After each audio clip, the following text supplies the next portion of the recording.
What does a true superhero look like? We obviously have visions of comic book superheroes that we've seen depicted on printed pages and in the movies. Then we have superstar athletes that seem to be able to do things that defy reality. Comic book superheroes are obviously not real, and many of the athletes we love turn out to be very flawed human beings. But what if there was a genuine superhero that had an impact still felt to this day? If you're Canadian, I don't have to say anything more than the name Terry Fox. But if you're from another country and have never heard of him before, this is a look at a real-life superhero who, in 1980, would run across Canada on one leg to raise money and awareness for cancer research. If you're listening to this episode the day it's released, it comes out a few days after Terry Fox Day here in Canada, which is recognized on the first Monday of August. But no matter when you are listening to this episode, this is a look back on the incredible life and legacy of a genuine hero in every sense of the word, Terry Fox.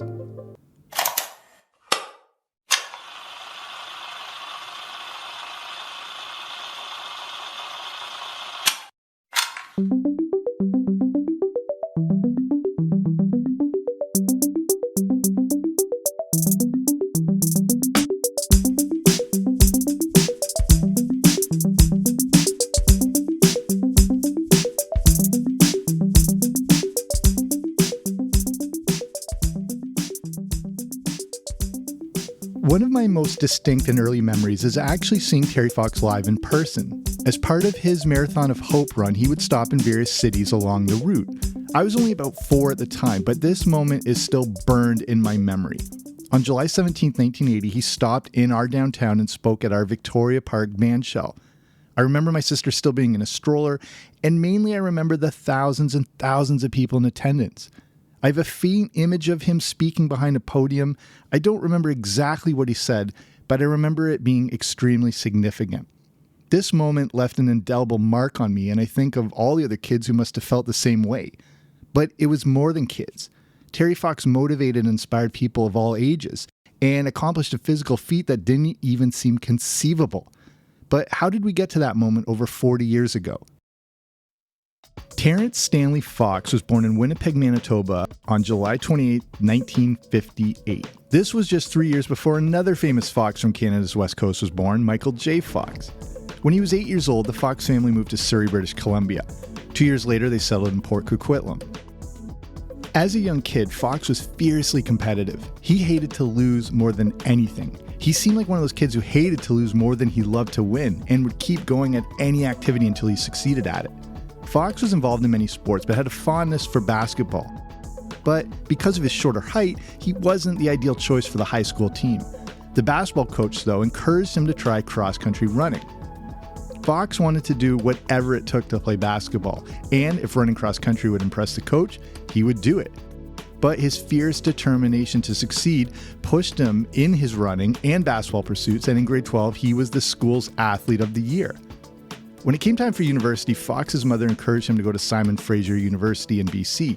His goal was to become a phys ed teacher. By this point, Fox was 5'10" and made the junior varsity basketball team. But in 1976, an accident happened that changed the course of his life. While driving home, Fox crashed into the back of a pickup truck and seriously hurt his right knee. Being the ultra competitor he was, Fox ignored the injury and just tried to make it through the rest of the basketball season. But the pain had become worse. He would just ignore it as he was used to pushing through adversity. On a good day, basketball takes a pretty tough toll on the knees, and maybe it was just a combination of that, the running, and the accident that was making the pain so bad. But eventually the pain became too much and he went to the hospital. This is when they diagnosed him with osteosarcoma. This is a cancerous tumor found in the bones and tends to be very aggressive, and it often starts near the knees. In Fox's mind, he thought that the accident and damage to his knee was what weakened it and left him vulnerable, but there was no connection to this. The news got worse. The leg would have to be amputated. The night before surgery, Fox read an article about Dick Traum, who was the first amputee to complete the New York Marathon, and we'll come back to this in a bit. Fox would also need to start chemotherapy right away. Even with these precautions, he still had a 50% chance of living. Doesn't sound like amazing odds, but there had been a lot of progress in the medical advancements. This was now 1977, and just 2 years prior, the same treatment approach would have only given him a 15% chance. This struck a chord in Terry Fox. The news was obviously traumatic, but he was pretty astounded at how much the survival rates had improved in such a short time. A 50-50 chance doesn't sound great, but it was a hell of a lot better than a 15% chance of living. So, you remember how I mentioned Terry Fox's determination and not wanting to give in? Less than 3 weeks after having his leg amputated, Fox was already up and walking with the use of an artificial leg. A combination of great physical fitness and hyper-determination was helping with his lightning-fast recovery. But doctors also noted another factor instrumental to it: his uniquely positive outlook. The perseverance he had since he was a little kid was helping him in this dire situation. Instead of letting it completely derail him, he approached his recovery as something that needed to be accomplished. He had never backed down from anything, and his recovery would be no different. But that didn't mean it would be easy. He still had to go through 16 months of chemotherapy. And through all of this, Terry Fox stayed upbeat and positive. And somehow, he managed to stay active. While undergoing chemotherapy, Fox tried out for the National Wheelchair Basketball team, and he made it. Not only did he make the team, he won 3 national titles and was named an All-Star by the North American Wheelchair Basketball Association. This team would include another Canadian hero by the name of Rick Hansen. Fox considered himself extremely lucky to not only be alive, but to be active and almost thriving. Being in the cancer ward showed him how serious his situation was, and many people did not make it out. He didn't want to waste this opportunity. Kids my age and younger, and you just can't leave something like that and try and forget it. And I couldn't anyway. I had to try and do something about it. Fox had seen all this pain around him, and this is when he remembered that article he read. He wanted to do something similar and intended to run a marathon to raise money, but this was just a guise. He had something much grander in mind. Fox undertook a 14-month training program teaching himself how to run on one leg. With the use of the artificial leg, Fox learned how to do a run-hop method to generate a consistent running pattern. His years of cross-country running and basketball had helped with his endurance. Now, he made himself adapt to this new physical situation. However, running like this was very painful. This style of running would cause bone bruises and blisters. Fox's leg had been amputated about 6 inches above the knee, so the artificial leg needed to be incredibly strong and stable. But this also made the leg very stiff and uncomfortable. This wasn't a short and flat 100-meter race he would run, but extremely long distances involving hills, descents, and uneven terrain.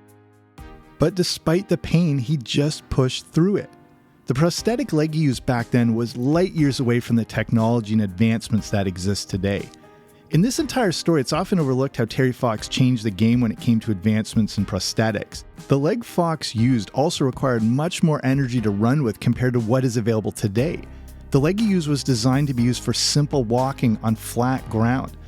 Again, you're just going to have to maybe look up some videos of him running to see that hop, skip style he adapted and to see how exhausting this looked.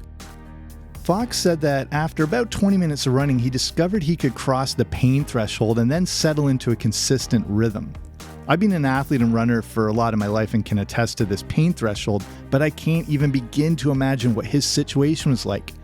The amount of punishment Terry Fox's body took was astonishing just during this training. And just a graphic warning here, but during the Marathon of Hope, he would often have blood running down his prosthetic leg.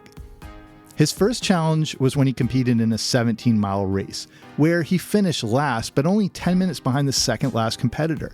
People could not believe what they were watching. A man was running on one leg.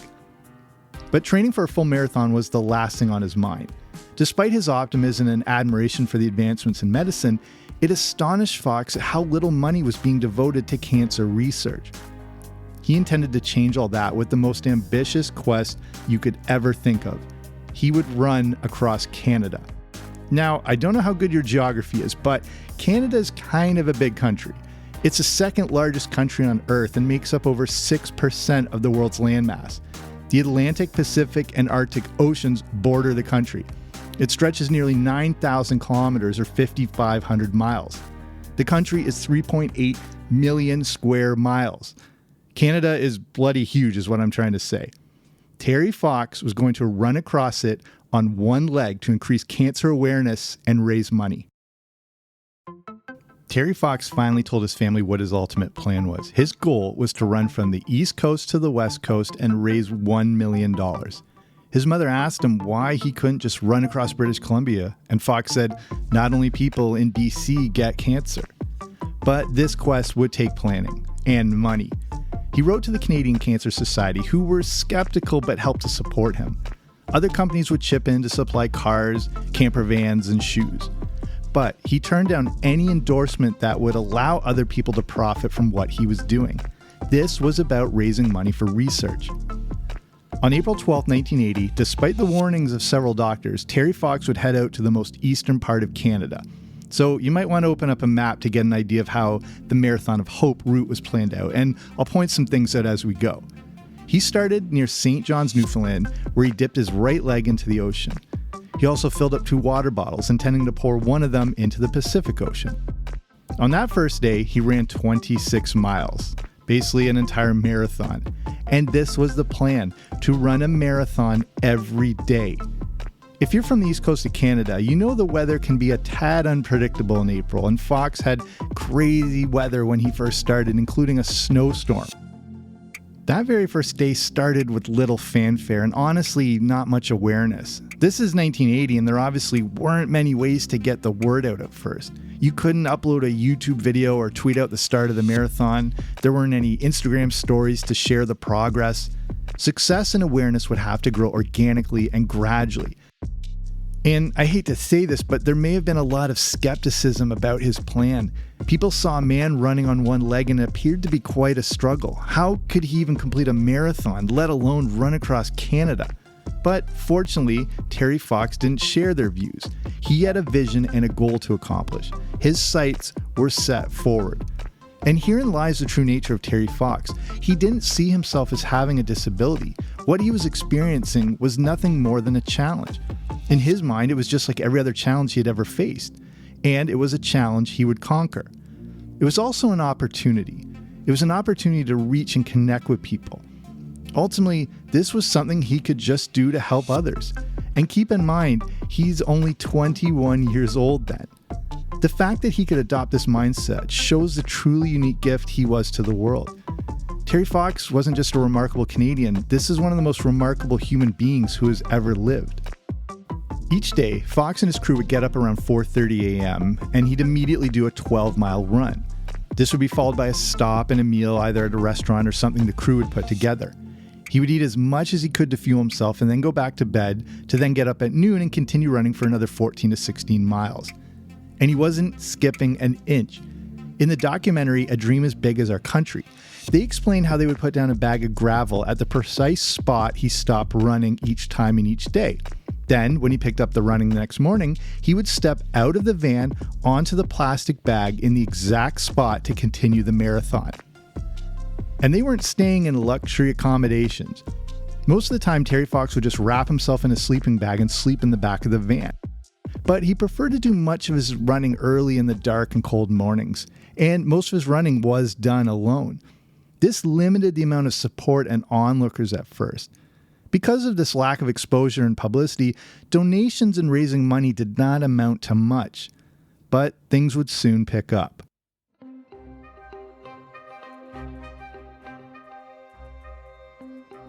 Two weeks into the Marathon of Hope, Fox and the crew were questioning what they had gotten themselves into, but word was slowly spreading.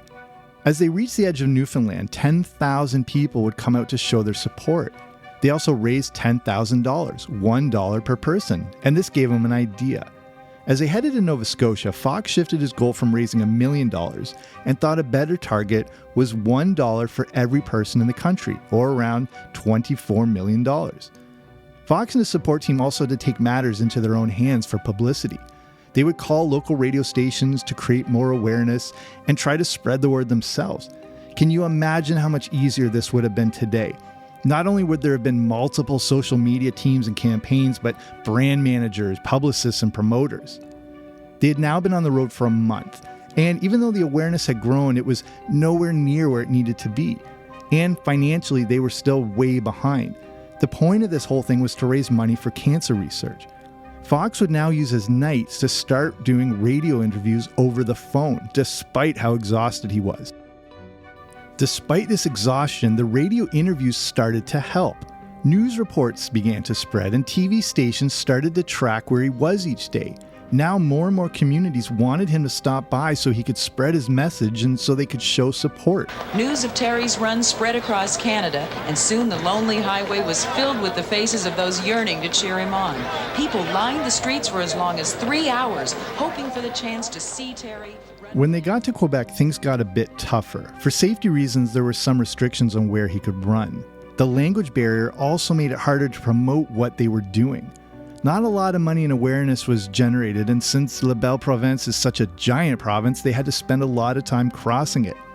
But they were soon about to head into Ontario. Now this is where you may have to get out your map of Canada and look up Terry Fox's route as I point out where he was heading. As he left Quebec, the logical direction to head across Canada was to continue to head straight west, avoiding the Great Lakes and most of southern Ontario. But they dipped all the way down into southern Ontario, starting in Ottawa, and then along Lake Ontario toward Toronto. This could not be more out of the way, but was crucial as about 40% of the population of Canada lives in southern Ontario. And this really was out of the way. The stretch from Toronto and southward is so far south that there are at least a dozen US states that are actually farther north. Southwestern Ontario is so far south that it connects to Detroit and the lower part of Michigan. But even if this wasn't geographically the smartest route, it was the most critical to the success of the Marathon of Hope. And the more I look back on this incredibly massive route, the more mind-boggling it is. Just take the province of Ontario, for example. I live near the bottom of southwestern Ontario, and I can drive north for 24 straight hours and still be in the same province, with a quarter of it still to go. Ontario is 4 times larger than the UK. It's larger than France and Spain combined. It's the same size as Texas and Montana also combined. Canada is bloody huge, is what I'm trying to say. Despite this, he would run down the side of Lake Ontario through Toronto, down south along Lake Erie, then cut across west, where he stopped in my city on July 17th, then start heading north along Lake Huron, around Georgian Bay, then continue northwest around the gigantic Lake Superior, the largest freshwater lake on Earth.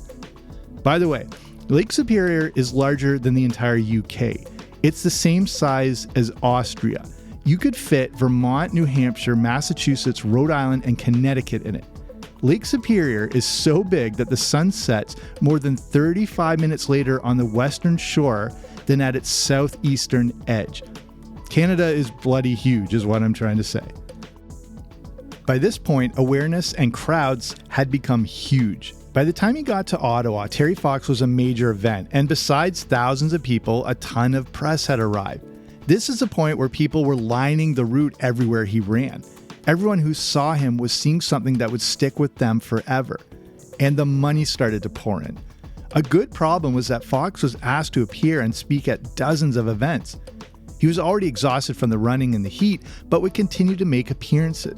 Despite being physically and mentally exhausted, he continued through southern Ontario. In Toronto, it felt like the entire city had come out to see him, including pro hockey players like Daryl Sittler and Bobby Orr, who were dying to meet him. These were heroes of Terry Fox, but Fox was soon becoming a hero to them and everyone else. This stop alone raised $100,000, or around $350,000 when converted for today. As he headed north, he would spend his 22nd birthday running toward Lake Superior. As they continued to stretch up Lake Superior, things became more difficult. Terry Fox was understandably exhausted, but something just didn't seem right. Finally, he asked to see a doctor, something he would usually avoid whenever possible. On September 1st, 1980, just outside of Thunder Bay, Ontario, Terry Fox was diagnosed with a collapsed lung. At this point, he had run 3,339 miles, or 5,373 kilometers. He had been running for 142 days and had only taken 1 day off. The Marathon of Hope was now over, but things were unfortunately much worse. The doctors discovered the cancer had now spread to his lungs. I had noticed a little bit of hardness in breathing, and near the end of the day, at 18 miles, I was coughing and choking and had pain in my neck and my chest. And I did 3 more miles, and I decided I had to go see a doctor. And it was discovered then that originally I had primary cancer in my knee 3.5 years ago. And that the cancer had spread, and now I've got cancer in my lungs. And we got to go home and try and do some more treatment. Fox had been running under these conditions, along with the collapsed lung, pain throughout his chest, and severe difficulty breathing. He had to head home to Vancouver to start some more treatment. He saw it as a setback and hoped to get back on the road. While in the hospital, a nationwide telethon happened, and it more than doubled the money he had raised. And then the funds hit $24 million. He had hit his goal of raising $1 for every person in the country. Over the next 10 months, Fox continued to fight and had already cemented his status as a national icon. He was even awarded the prestigious Order of Canada and was the youngest ever to receive it. But he could only fight for so long. Today, all flags in Canada were ordered flown at half-staff to honor and mourn a young man, 22 years old. Terry Fox would pass away on June 28, 1981, exactly 1 month before his 23rd birthday. This is another one of those moments that I remember like it was yesterday. And if it hasn't sunk in yet, let me just point out the logistics of what Terry Fox physically accomplished and how far he actually ran. So you may want to look at your maps again. One of the furthest east to west distances in Canada, as the crow flies, is Cape Spear, Newfoundland to the Yukon-Alaska border, which is 5,514 kilometers or 3,426 miles. Terry Fox ran 5,373 kilometers or 3,339 miles. With a difference of only 141 kilometers or 87 miles, he had essentially run across the entire length of Canada. Terry Fox ran the distance from New York to Los Angeles and would have continued from LA up to near the Oregon border. If he started in Mumbai, it would have taken him to Bangkok. The distance he ran was as long as Europe. His run would have taken him right across Australia with another 900 kilometers still to go. The trip would have covered half of Africa. If you're looking on Google Maps, you have to zoom out as far as you can go, revealing the entire Earth to be able to see all of Africa at once.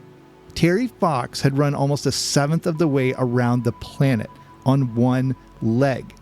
And honestly, because he was such a warrior, it's hard to tell how long he may have been running with the cancer in his lungs.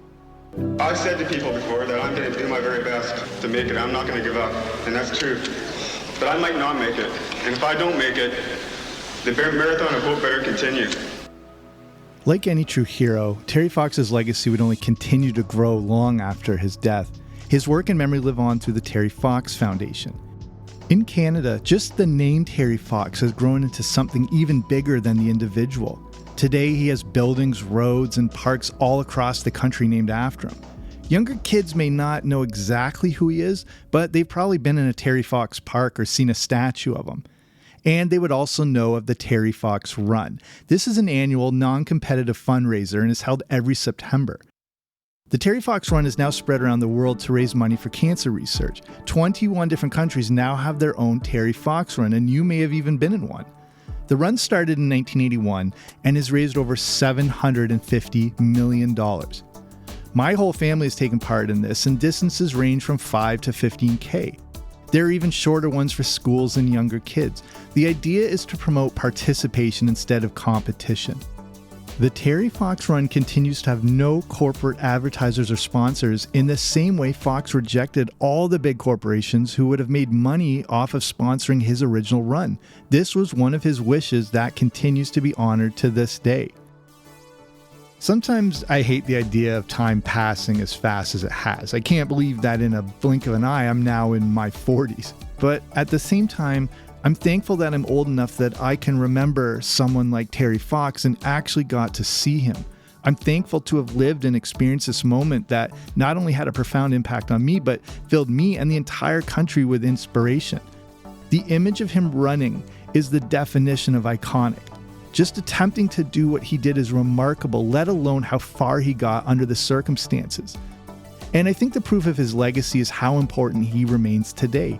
He's arguably even more important 40 plus years after his death as his impact continues to be felt. It's hard to do justice to the life and legacy of Terry Fox in a brief podcast. His life warrants hours and hours of discussion, but I hope you've got a good overview of this incredible human being. And in a complete coincidence, this episode is being put together on what would have been Terry Fox's 64th birthday. When I say Terry Fox is part of the backbone of Canada, I think that's even understating it. He's part of the fabric of this country, and he's more than a hero, he's a folk hero. Terry Fox is a real-life superhero. The physical feat he endured genuinely makes him superhuman. That's the way I saw him when I was a little kid and continue to do so. I remember doing a school project on Terry Fox, as millions of other Canadian kids have done too. And it's been kind of emotional putting this together and remembering the impact he had on all of us. But that's what makes for a superhero. They not only inspire the masses, but impact us on a personal level. Terry Fox has often been considered Canada's greatest hero. And if this is the first time you're hearing about him, I hope he becomes a hero to you too. So we'll finish it there. I hope you like this look back on a true Canadian icon and honestly a world icon. If this is the first time you're hearing about Terry Fox, I hope it was as compelling to you as it was for me looking back and putting this all together. So thank you for being here. Thank you for supporting the show.